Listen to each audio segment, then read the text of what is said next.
Si è svolto giovedì 8 giugno, presso la sede della Confcommercio di Palermo, il secondo appuntamento con il convegno La gestione del lavoro sportivo. Dopo il primo appuntamento svoltosi a Milano e in vista della terza e ultima sessione che si svolgerà a Roma, diversi esponenti di EBI Sport, società organizzatrice dell'evento, insieme ad esponenti della Confcommercio nazionale e locale, oltre a esponenti delle categorie dei lavoratori dello sport, si sono radunati per discutere su due argomenti principali. Il primo riguarda la nuova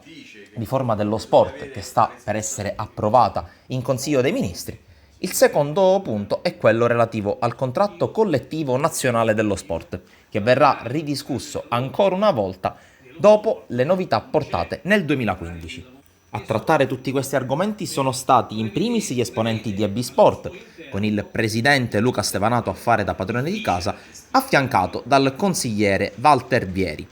Al loro fianco, come detto, esponenti di Confcommercio nazionale, come nel caso della vicepresidente Patrizia Di Dio, che è anche presidentessa della Confcommercio Palermo, affiancata a sua volta dal vicepresidente vicario Fabio Gioia. Presenti anche diversi esponenti delle sigle sindacali, come il coordinatore nazionale di Wilcom Roberto Corirossi, ma anche il presidente di ANCOT, Associazione Nazionale Consulenti Tributari Celestino Bottoni, con loro anche Alessandro Tricarico, intervenuto in chiusura in qualità di consulente del lavoro, ma anche alcuni esponenti dell'amministrazione comunale, come nel caso di Sabrina Figuccia, assessore allo sport del comune di Palermo. Il punto di vista comune è chiaro: cercare di dare chiarezza, di dare informazioni e soprattutto di dare supporto ai lavoratori nel mondo dello sport e alle associazioni a cui fanno riferimento. È un impegno costante, un impegno importante, c'è da portare a termine tutta una serie di riflessioni. Anche la giornata di oggi è stata in questa direzione. Dobbiamo sottoscrivere quanto prima il nuovo contratto collettivo, dare alle realtà che operano in questo mercato, il mercato del lavoro dello sport, uno strumento che sia in grado di raccogliere le esigenze in un periodo in cui probabilmente con la riforma dello sport si andrà nella direzione di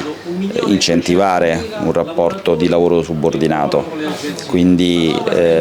girare l'Italia come stiamo facendo noi serve soprattutto a ricevere le petizioni dal basso per capire quali sono le esigenze che non siamo riusciti a cogliere nonostante il grande successo del contratto collettivo del 2015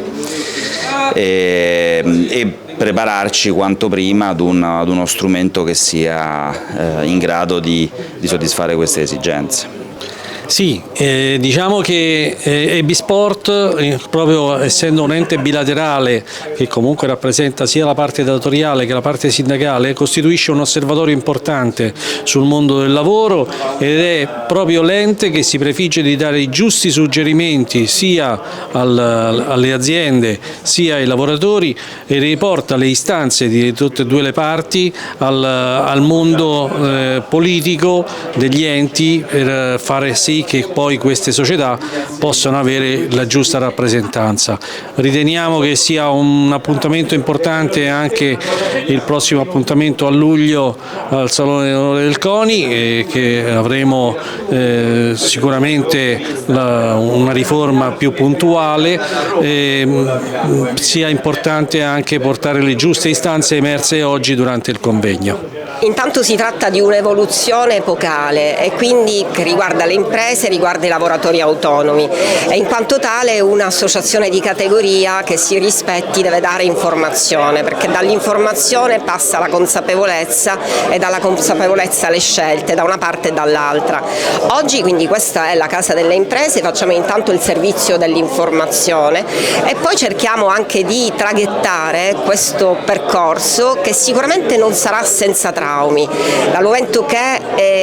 i costi del lavoro per un'impresa sono costi che devono in Italia molto impegnativi e devono prevedere una sostenibilità. Allora tutto quello che era professionale e non dilettantistico ma si nascondeva sotto, diciamo così, l'alia di dilettantistico è giusto che venga invece cambiato, cambi passo, ma magari però molti talenti che erano in un ambito dilettantistico potrebbero potrebbero anche rischiare di perdersi strada facendo, quindi questo è un percorso che va sicuramente attenzionato, seguito, guidato e poi magari prevederà anche a livello legislativo delle opportune modifiche.